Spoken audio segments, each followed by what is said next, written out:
Hi friends, ನಿಮ್ಮೆಲ್ಲರಿಗೂ ಕೂಡ ನಿಮ್ಮದೇ ಆಗಿರ್ತಕ್ಕಂಥ ಯೂಟ್ಯೂಬ್ ಚಾನಲ್ ಸ್ಟಡಿ ವಿತ್ ಪರಶುರಾಮ್ಗೆ ಸ್ವಾಗತ ಅಂತ ಹೇಳ್ತಾ ನಾನು 80 ಅಂಕಗಳ ಸ್ಕೋರಿಂಗ್ ಪ್ಯಾಕೇಜನ್ನು ಕೊಡ್ತಾ ಇದ್ದೀನಿ. ಸೊ ಫಸ್ಟ್ ನೋಡೋಣ 4 ಅಂಕದ ಪ್ರಶ್ನೆಗಳು.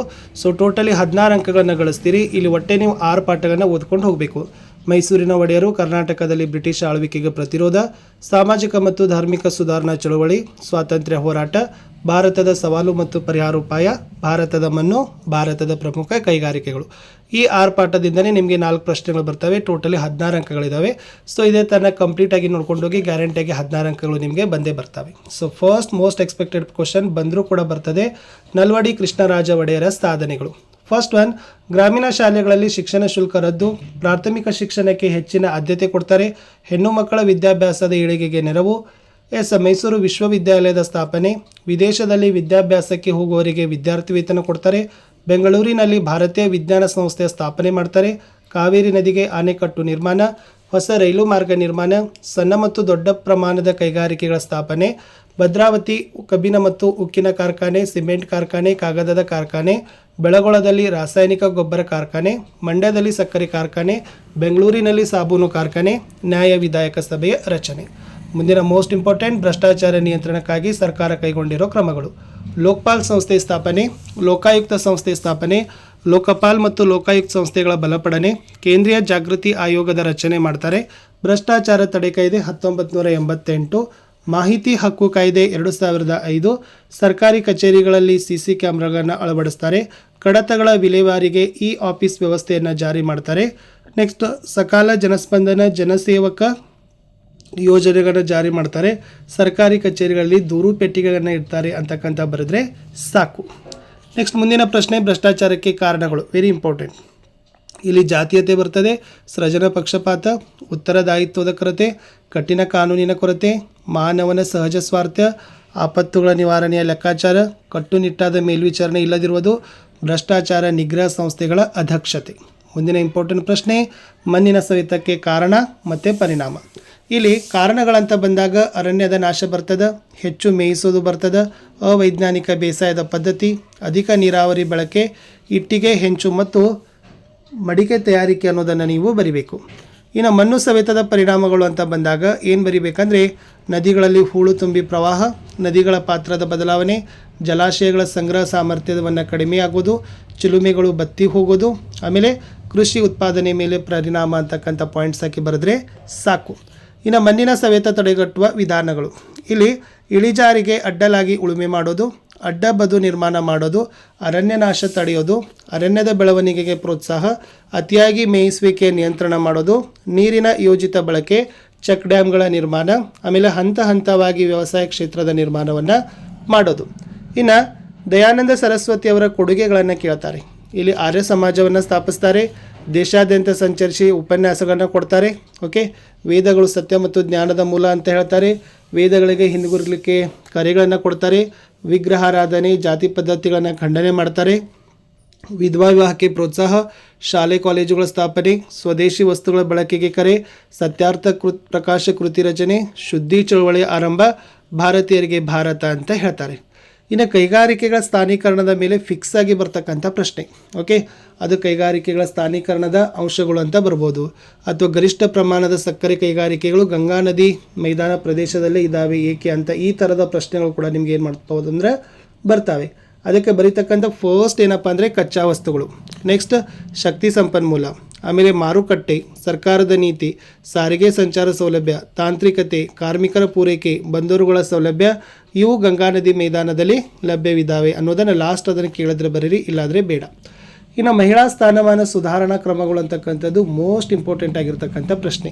ಅದು ಮಹಿಳಾ ಮತ್ತು ಮಕ್ಕಳ ಕಲ್ಯಾಣ ಅಭಿವೃದ್ಧಿ ಇಲಾಖೆ ಸ್ಥಾಪನೆ ಮಾಡಿದ್ದಾರೆ, ಮಹಿಳಾ ಆಯೋಗದ ರಚನೆ ಮಾಡಿದ್ದಾರೆ, ಮಹಿಳಾ ಅಭಿವೃದ್ಧಿ ನಿಗಮಗಳ ಸ್ಥಾಪನೆಯನ್ನು ಮಾಡಿದ್ದಾರೆ, ಸಖಿ ಒನ್ ಸ್ಟಾಂಪ್ ಸೆಂಟರ್ ನಿರ್ಮಾಣ, ಲೈಂಗಿಕ ಕಿರುಕುಳ ನಿಷೇಧ ಕಾಯ್ದೆ ಜಾರಿ, ಸರ್ಕಾರಿ ಕಚೇರಿಗಳಲ್ಲಿ ಉದ್ಯೋಗದಲ್ಲಿ ಮೀಸಲಾತಿ, ಸ್ಥಳೀಯ ಸಂಸ್ಥೆಗಳಲ್ಲಿ 50% ಮೀಸಲಾತಿ, ಮಹಿಳಾ ಸಹಾಯವಾಣಿ 1091 ಸೌಲಭ್ಯ, ನಾರಿ ಶಕ್ತಿ ವಂದನಾ ಅಧಿನಿಯಮವನ್ನು ಅಂಗೀಕಾರ ಮಾಡಿದ್ದಾರೆ ಅಂತ ಬರೆದ್ರೆ ಸಾಕು. ಇದು ಇಂಪಾರ್ಟೆಂಟ್ ಅದ. ಲಿಂಗತ್ವ ಅಲ್ಪಸಂಖ್ಯಾತರ ಸುಧಾರಣಾ ಸ್ಥಾನಮಾನ ಕ್ರಮಗಳು ಅಂತ ಒಂದು ಬರ್ತದೆ. ಇಲ್ಲಿ ಲಿಂಗತ್ವ ಅಲ್ಪಸಂಖ್ಯಾತ ಹಕ್ಕುಗಳ ಸಂರಕ್ಷಣಾ ಕಾಯ್ದೆ, ಅವರನ್ನು ಕುಟುಂಬದಿಂದ ಬೇರ್ಪಡಿಸುವ ಹಾಗಿಲ್ಲ, ಲಿಂಗತ್ವ ಅಲ್ಪಸಂಖ್ಯಾತರ ರಾಷ್ಟ್ರೀಯ ಪರಿಷತ್ನ ರಚನೆ, national portal for transgender, smile ಯೋಜನೆ, ಗರಿಮಾಗೃಹ ಆಶ್ರಯ ಮನೆ ನಿರ್ಮಾಣ, ಲಿಂಗತ್ವ ಅಲ್ಪಸಂಖ್ಯಾತರ ರಾಜ್ಯ ನೀತಿ 2017 ಜಾರಿಗೆ, ಶಿಕ್ಷಣ ಉದ್ಯೋಗ ಚುನಾವಣೆಯಲ್ಲಿ ಅವಕಾಶ, ರಾಜ್ಯ ಸರ್ಕಾರಿ ಉದ್ಯೋಗದಲ್ಲಿ 1% ಮೀಸಲಾತಿ ಅಂತ ಬರೆದ್ರೆ ಸಾಕು. ಇನ್ನು ಅನಕ್ಷರತಾ ನಿವಾರಣಾ ಕ್ರಮಗಳು ಅನ್ನೋದು ನೀವು ಜನರಲ್ ಆಗಿನೂ ಕೂಡ ಬರಿಬೋದು. ಇಲ್ಲಿ ರಾಷ್ಟ್ರೀಯ ಸಾಕ್ಷರತಾ ಮಿಷನ್ 1988 ಸ್ಥಾಪಿಸಿದ್ದಾರೆ. ಸರ್ವ ಶಿಕ್ಷಣ ಅಭಿಯಾನ ಕಾರ್ಯಕ್ರಮ ಜಾರಿಗೆ ಮಾಡಿದ್ದಾರೆ. ಸಾಕ್ಷರ ಭಾರತ ಕಾರ್ಯಕ್ರಮ ಜಾರಿಗೆ, 2009ರಲ್ಲಿ ಶಿಕ್ಷಣ ಹಕ್ಕು ಕಾಯ್ದೆ ಜಾರಿಗೆ, ಸಮಗ್ರ ಶಿಕ್ಷಾ ಕಾರ್ಯಕ್ರಮ ಜಾರಿಗೆ, ದಿವ್ಯಾಂಗ ಮಕ್ಕಳ ಶಿಕ್ಷಣಕ್ಕೆ ಆದ್ಯತೆ, ಮಹಿಳಾ ಶಿಕ್ಷಣಕ್ಕೆ ಆದ್ಯತೆ, 21A ವಿಧಿ ಪ್ರಕಾರ ಶಿಕ್ಷಣ ಮೂಲಭೂತ ಹಕ್ಕಾಗಿದೆ. 6ರಿಂದ 14 ವರ್ಷದ ಮಕ್ಕಳಿಗೆ ಕಡ್ಡಾಯ ಶಿಕ್ಷಣ. ಇನ್ನು ಸ್ವಾತಂತ್ರ್ಯ ಹೋರಾಟದಲ್ಲಿ ಮಂದಗಾಮಿಗಳ ಪಾತ್ರ ಅಂತ ಕೇಳ್ತಾರೆ. ಇದು ಬ್ರಿಟಿಷ್ ಆಳ್ವಿಕೆ ಮತ್ತು ನ್ಯಾಯಪರತೆಯಲ್ಲಿ ನಂಬಿಕೆ. ರಾನಡೆ ಬ್ಯಾನರ್ಜಿ ಆಮೇಲೆ ದಾದಾಬಾಯಿ ನವರೋಜಿ ಪ್ರಮುಖರಾಗಿದ್ದರು. ಪ್ರಾರ್ಥನೆ ಮತ್ತು ಮನವಿಗಳ ಮೂಲಕ ಬೇಡಿಕೆ, ಜನರಲ್ಲಿ ರಾಜ್ಯಕ್ಕೆ ಎಚ್ಚರ ತರಲಿಕ್ಕೆ ಪ್ರಯತ್ನ ಮಾಡ್ತಾರೆ. ಸಭೆಗಳನ್ನು ನಡೆಸಿ ಸರ್ಕಾರಕ್ಕೆ ಮನವಿ ಕೊಡ್ತಾರೆ.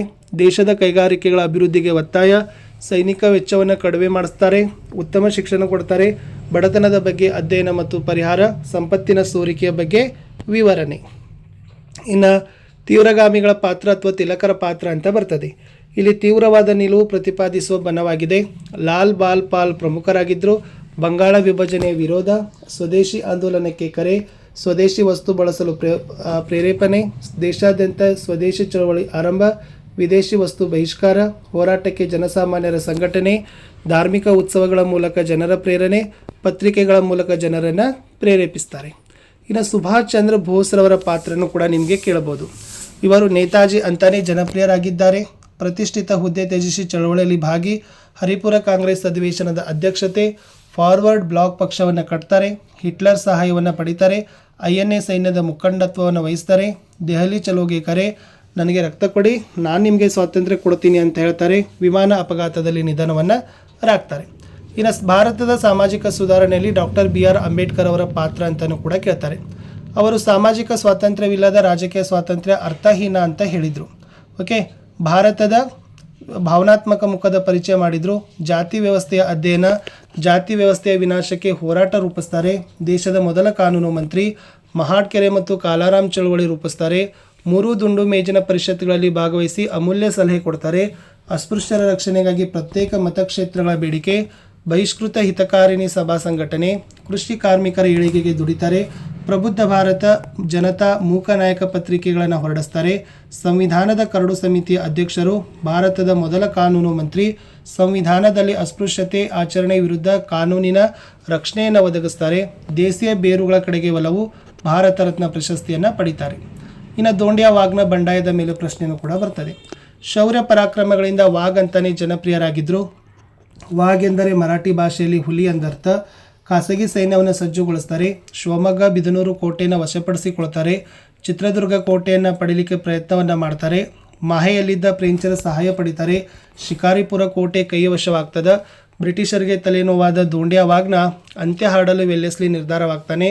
ಆಮೇಲೆ ಯಾಪಲ್ ಪರವಿಯಲ್ಲಿ ಬಂಧನವಾಗ್ತದೆ. ಕೋನ್ಗಲ್ನಲ್ಲಿ ಹತ್ಯೆ ಆಗ್ತದೆ. ಇನ್ನು ಸಂಗೊಳ್ಳಿ ರಾಯಣ್ಣನ ಹತ್ಯೆ ಅಥವಾ ಸಂಗೊಳ್ಳಿ ರಾಯಣ್ಣನ ಪಾತ್ರ ಕೂಡ ಸ್ವಾತಂತ್ರ್ಯ ಹೋರಾಟದಲ್ಲಿ ಯಾವತ್ತೂ ಕೂಡ ಕೇಳ್ತಕ್ಕಂಥ ಮೋಸ್ಟ್ ಎಕ್ಸ್ಪೆಕ್ಟೆಡ್ ಪ್ರಶ್ನೆ. ಫಸ್ಟ್ ಏನು ಬರೀಬೇಕಂದ್ರೆ, ಕಿತ್ತೂರಿನ ಸ್ವಾತಂತ್ರ್ಯಕ್ಕಾಗಿ ಹೋರಾಡ್ತಾರೆ. ಚೆನ್ನಮ್ಮನ ಜೊತೆ ಬ್ರಿಟಿಷರ ವಿರುದ್ಧ ಹೋರಾಟ, ಯುದ್ಧದಲ್ಲಿ ಬಂಧಿಸಲ್ಪಟ್ಟು ಬಿಡುಗಡೆಯಾಗ್ತಾರೆ. ಸೈನಿಕರನ್ನು ಸಂಘಟಿಸಿ ಸ್ವಾತಂತ್ರ್ಯದ ಅಭಿಮಾನ ಬೆಳೆಸ್ತಾರೆ. ಗುಪ್ತ ಸಭೆಗಳನ್ನು ನಡೆಸಿ ಯೋಜನೆಗಳನ್ನು ರೂಪಿಸ್ತಾರೆ. ತಾಲೂಕು ಕಚೇರಿ ಮತ್ತು ಖಜಾನೆಗಳ ಲೂಟಿ, ಇವರನ್ನು ಸೆರೆ ಹಿಡಿಯಲು ಬ್ರಿಟಿಷರು ಸಂಚು ರೂಪಿಸ್ತಾರೆ. ಸಂಚಿಗೆ ಬಲಿಯಾದ ರಾಯಣ್ಣನನ್ನು ಬಂಧಿಸ್ತಾರೆ. 1831ರಲ್ಲಿ ನಂದಗಡದಲ್ಲಿ ರಾಯಣ್ಣನನ್ನು ಗಲ್ಲಿಗೆ ಏರಿಸ್ತಾರೆ. ಇನ್ನು ಲಾಸ್ಟ್ ಇತ್ತು ಬುಡಕಟ್ಟು ದಂಗೆಗಳ ಪಾತ್ರ. ಇವರು ಬ್ರಿಟಿಷರ ಕಂದಾಯ ಮತ್ತು ಅರಣ್ಯ ನೀತಿಗಳು ಬುಡಕಟ್ಟು ದಂಗೆಗಳಿಗೆ ಪ್ರೇರಣೆ ಕೊಡ್ತಾರೆ. ಸಂತಾಲರ ದಂಗೆ ಮತ್ತು ಮುಂಡ ಚಳವಳಿ ಪ್ರಮುಖ. ಕರ್ನಾಟಕದಲ್ಲಿ ಹಲಗಲಿ ಬೇಡರ ಬಂಡಾಯ ಗಮನಾರ್ಹ.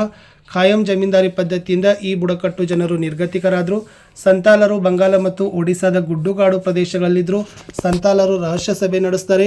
ಜಮೀನ್ದಾರರು ಮತ್ತು ಮಹಾಜನರನ್ನು ಲೂಟಿ ಮಾಡಲು ನಿರ್ಧರಿಸ್ತಾರೆ.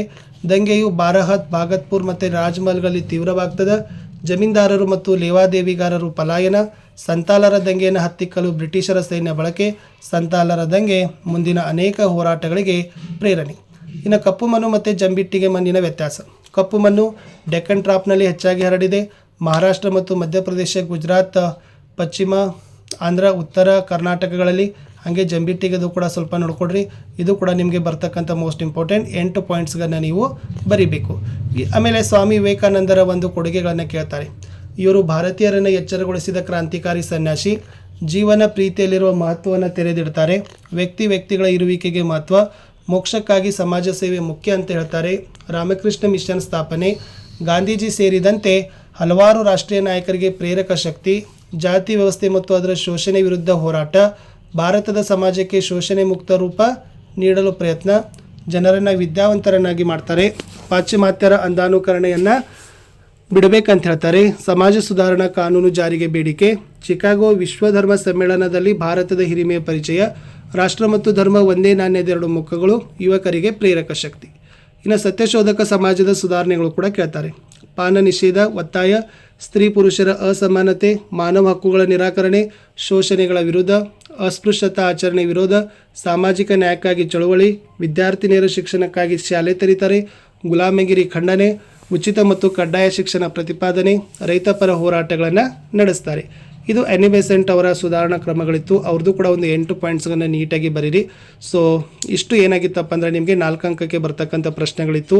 ಎನಿ ಬೆಸೆಂಟ್ ಐರ್ಲೆಂಡ್ ದೇಶದ ಮಹಿಳೆ, ಥಿಯೋಸಾಫಿಕಲ್ ಸೊಸೈಟಿ ಕಾರ್ಯದ ಮೂಲಕ ನವಚೈತನ್ಯ, ಭಾರತೀಯರ ಸಂಸ್ಕೃತಿಯ ಬಗ್ಗೆ ಅಭಿಮಾನವನ್ನು ಬಿತ್ತುತ್ತಾರೆ, ಸಮಾಜದಲ್ಲಿ ಸಮಾನತೆ ಮತ್ತು ವಿಶ್ವ ಸೋದರತೆ ವೃದ್ಧಿಸಲು ಸಾಮರಸ್ಯ ಸಾಧಿಸಲು ಪ್ರಯತ್ನ, ಸ್ವಾತಂತ್ರ್ಯ ಚಳವಳಿಗೆ ಬೆಂಬಲ, ನ್ಯೂ ಇಂಡಿಯಾ ಪತ್ರಿಕೆ ಆರಂಭ, 1916ರಲ್ಲಿ ಹೋಮ್ ರೂಲ್ ಚಳವಳಿ ಆರಂಭ, 1917ರಲ್ಲಿ ಕಾಂಗ್ರೆಸ್ ಅಧಿವೇಶನದ ಅಧ್ಯಕ್ಷೆ, ಭಾರತೀಯ ತಾತ್ವಿಕತೆಗೆ ಮತ್ತು ಸ್ವಾತಂತ್ರ್ಯ ಚಳವಳಿಗೆ ಅಪಾರ ಕೊಡುಗೆಯನ್ನು ನೀಡ್ತಾರೆ ಅನ್ನೋದನ್ನು ಬರೆದ್ರೆ ಸಾಕು.